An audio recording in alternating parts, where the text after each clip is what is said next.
এখন গীতা পাঠ করব। ওম হরি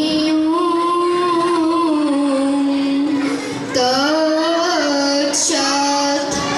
ওম নমো ভগবতে বাসুদেবায়। ওম নমো ভগবতে বাসুদেবায়।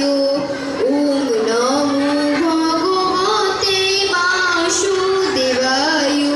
ওম অখণ্ড মণ্ডলাকারং ব্যক্তং যেন চরাচর তৎপথং দর্শিতং যেন তস্मै শ্রী গুরুবে নমঃ। ওম হে কৃষ্ণ করুণা সিন্ধু দীনবন্ধু জগৎপথে গোপীশ গোপিকান্ত রাধাকান্ত নমস্তুতে।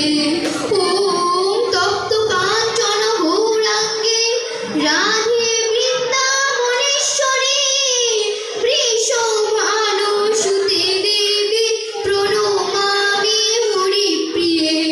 ওম মুখং করোতি বাচালং পুংকুমলঙ্ঘয়তে গিরিং যৎ কৃপাতমহং বন্দে পরমানন্দ মাধব। শ্রীমদ্ ভগবদ্ গীতা অথ গীতা চতুর্থ অধ্যায় জ্ঞানযোগনাম। শ্রী ভগবানুবাচ শ্লোক নং 11।